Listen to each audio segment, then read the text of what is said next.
Welcome to USA Global TV and Radio, where our mission is to provide education, entertainment, hope, and inspiration. USA Global TV and Radio connects you with experts and audiences all around the world every single day to help you succeed in business and to live a richer life. Visit us at usaglobaltv.com to learn about career and life-changing training and mentoring programs like the Listening Mentor. Subscribe to our newsletter to stay informed about our special programs and offers. Discover how you can become a guest on one of our shows or a host or producer of a USA Global TV and Radio show of your very own. That's USA Global TV and Radio, where the doctor is always in.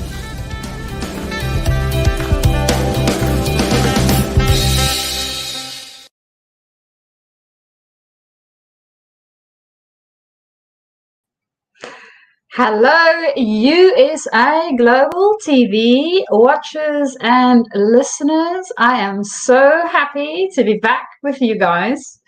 It is wonderful. Today, of course, we are back with Talking Heads, and I am your host, Mariska du Preez, for this show.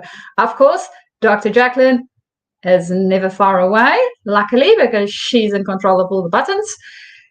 And you guys are also never far away as you are joining us via subscription, or maybe today is the day that you found this show quite by accident, which we also, of course, welcome. So welcome, everyone. I really am looking forward to today's topic. Yes, I know it doesn't give a lot away in our description for today. We are still looking at our self-awareness. So if this is the very first show that you are tuning into, there's a couple more that we already did around self-awareness and elements and areas in which we can improve our self-awareness, how it looks like, and especially how we bring that into our leadership journey. And today, you might be wondering, what is this roadblock I am talking about? And yes, it is a quite significant roadblock, especially when we look at our self-awareness, because you can go and ask anybody in your vicinity, and typically they will proclaim that they are very self-aware. We do get those individuals here and there that don't necessarily think they are self-aware, and in general we have also found that those are the guys that are either working on it, or they might have resolved to the fact that they don't want to work on it, which, hey, we are human, and that is our choice. But do I think about myself as maybe self-aware? And possibly I'm not as self-aware as I think. So what is this roadblock I'm talking about? Well, the roadblock is literally our blind spots. It's the things we do not know about ourselves. And that is really pieces that can detrimentally impact our self-awareness. Because some of these things are things that other people notice about us, but we don't. So somebody might say, for instance, I go to work and I feel I'm a whiz at this specific task. I am the most creative person in the world. I can hit this thing out, no problem whatsoever. But when we speak to my colleagues, they'll be like, we're not so sure about that. It doesn't always work so well. Or, yeah, it's not necessarily only her ideas that comes up. So when we brainstorm, it's sort of a overpowering that I have in the conversation versus a collaborative discussion, whatever the case might be. So the way I show up and my impact in the world and what I think I do not actually align properly. They don't mesh at all. So sometimes they mesh a little, and sometimes they are worlds apart, literally worlds apart. And that is then a blind spot for us because it's something we think we do really well. And technically, we don't, because that's not the experience everybody else has around us.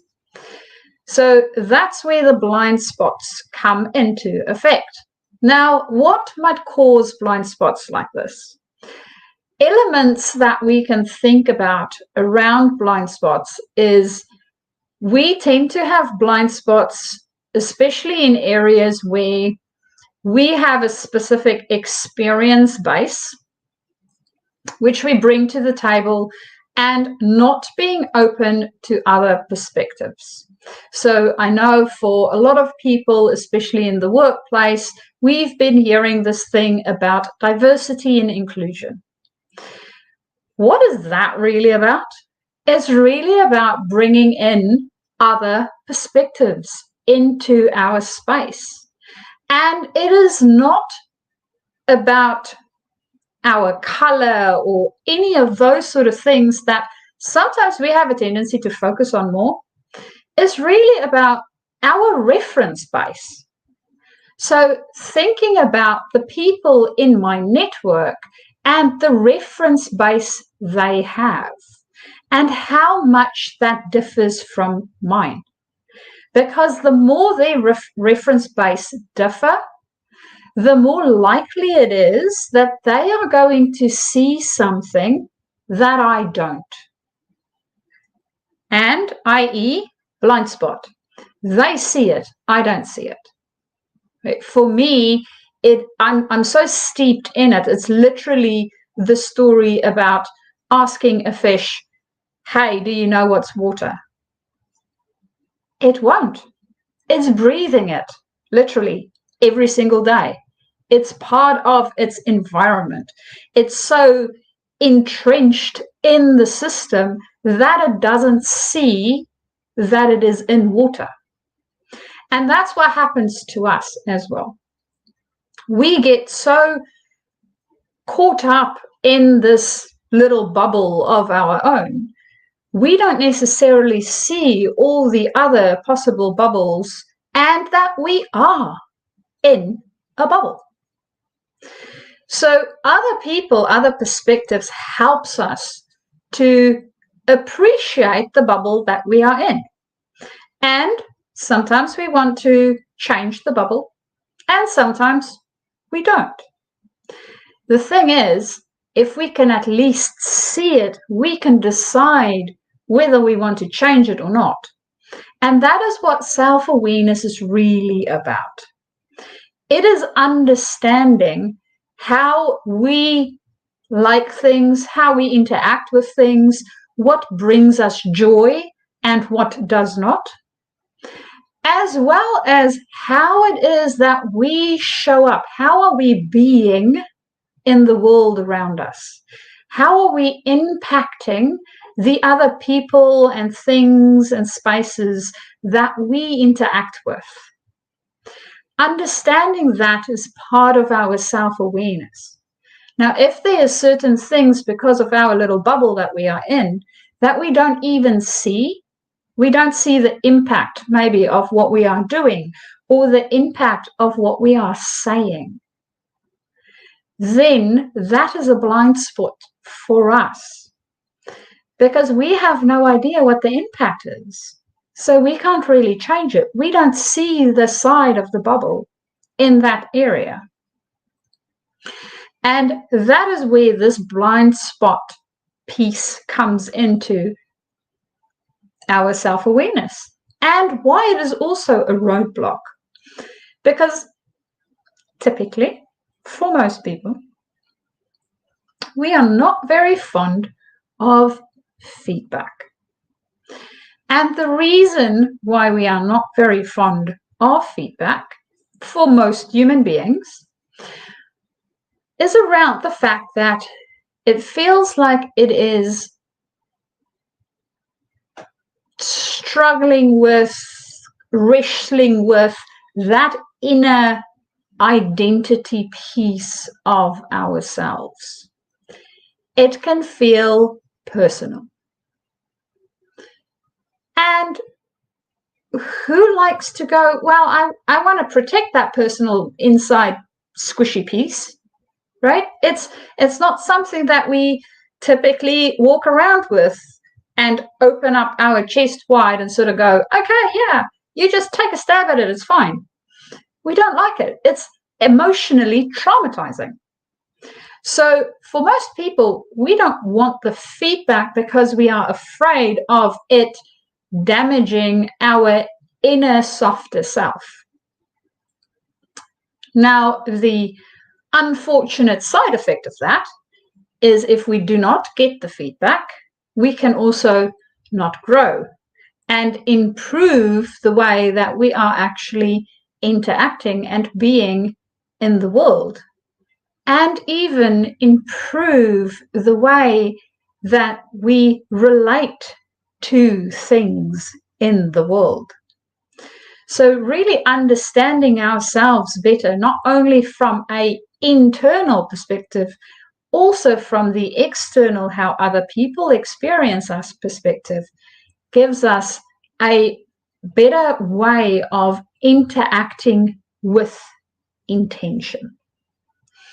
So being more self-aware and getting that feedback helps us to be more intentional around how it is that we want to interact with others.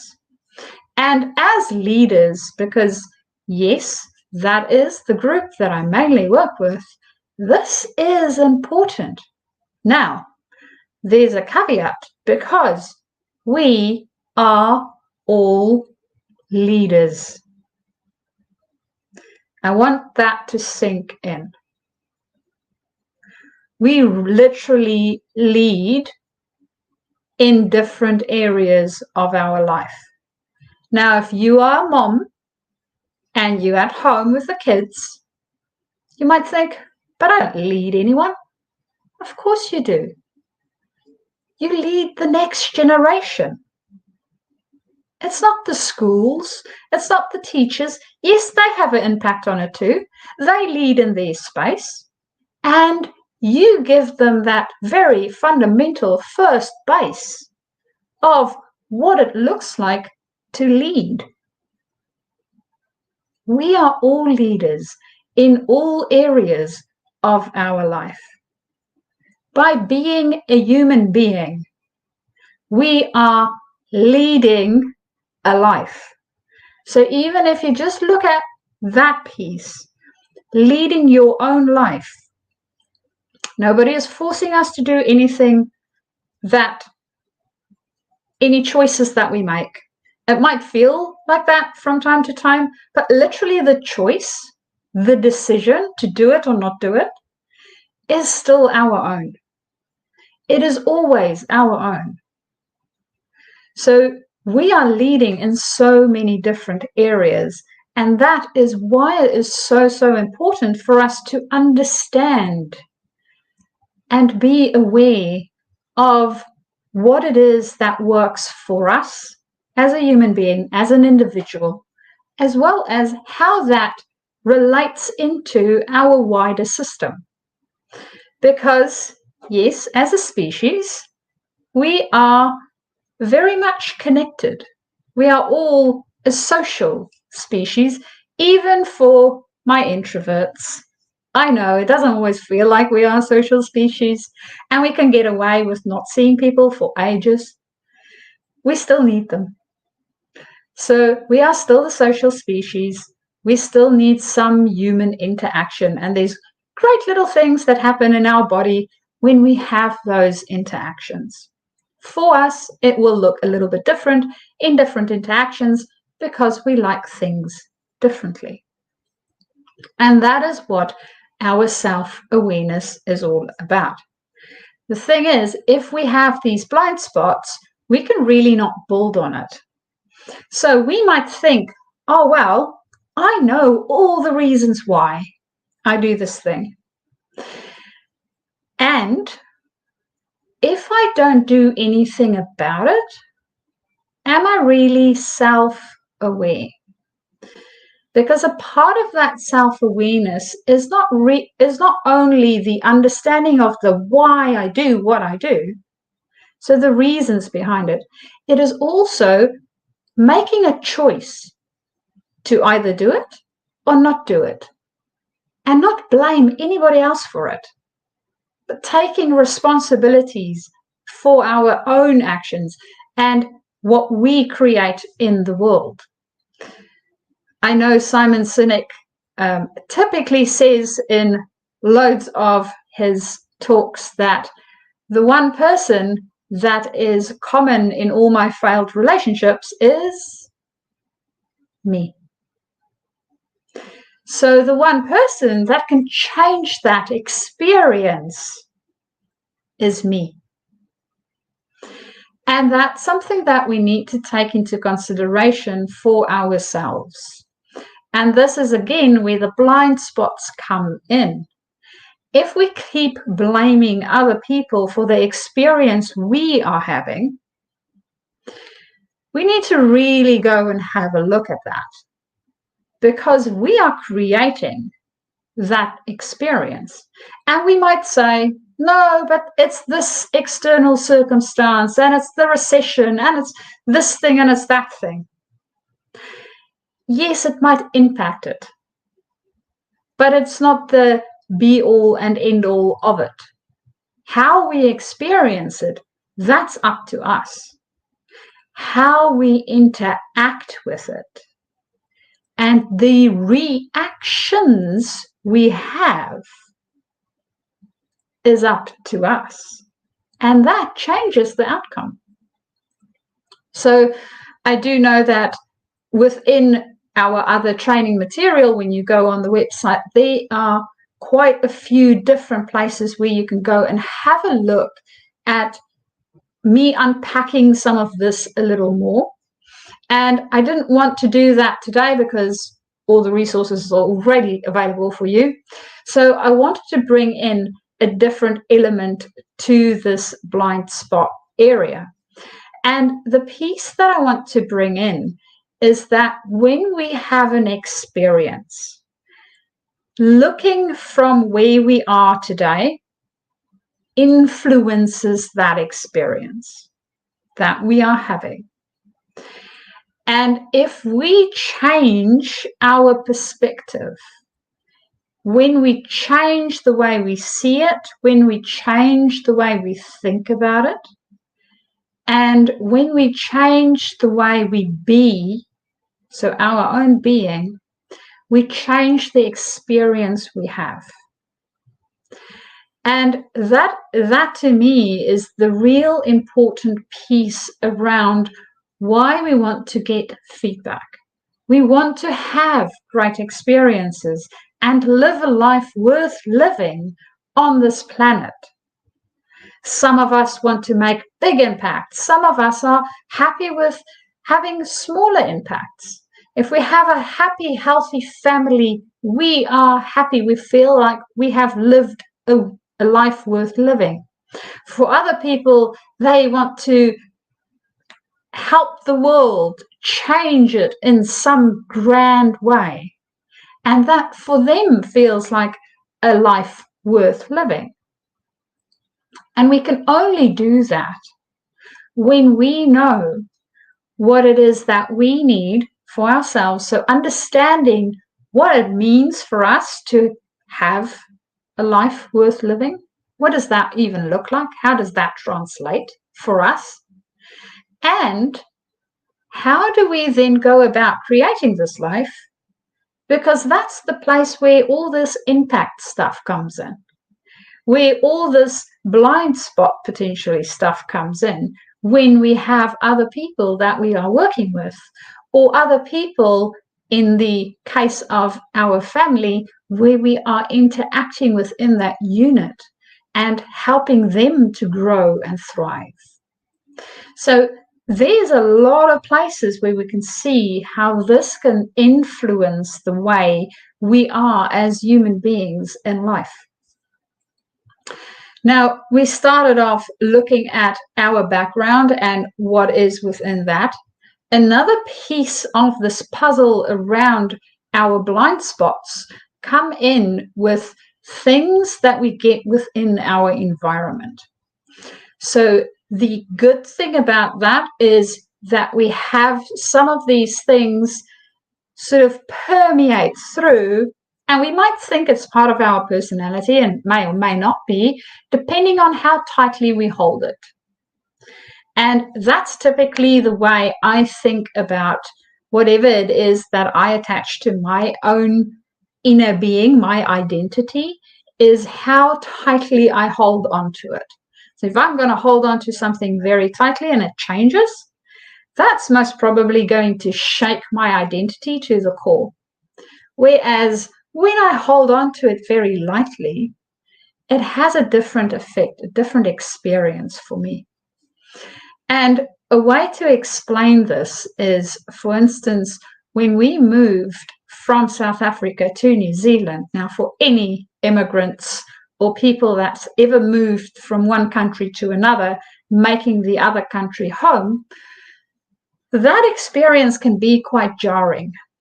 And the reason for it is because we were a fish in water.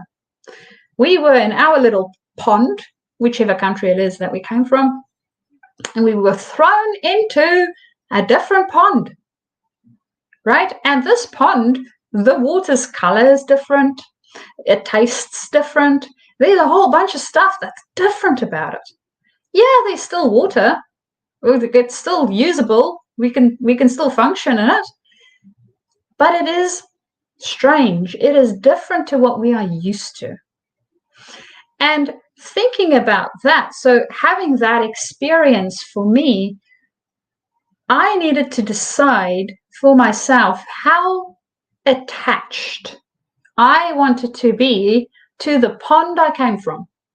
So my South African pond, I needed to decide, okay, so how much of that pond do I want to keep? And how much of that pond didn't I want to keep? It's so looking at what is useful for me to thrive as a human being and have a life worth living, and what isn't. And as soon as I started holding it lightly, it made it a lot easier for me to go, yep, this is useful, this not so much. So I didn't take the whole pond and said, yes, all of this is me. I sort of started to pick and choose what I wanted and what I didn't want.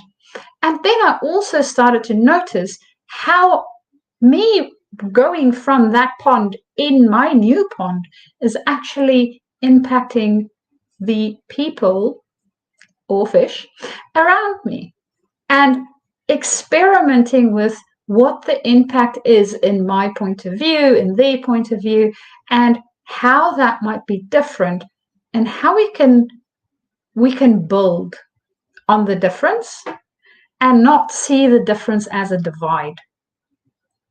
So our blind spots give us the opportunity to bring more richness into our life. And that is where, for me, feedback, and I know in the leadership space, this is always a contentious topic, because some of us like to give it and receive it, and others don't.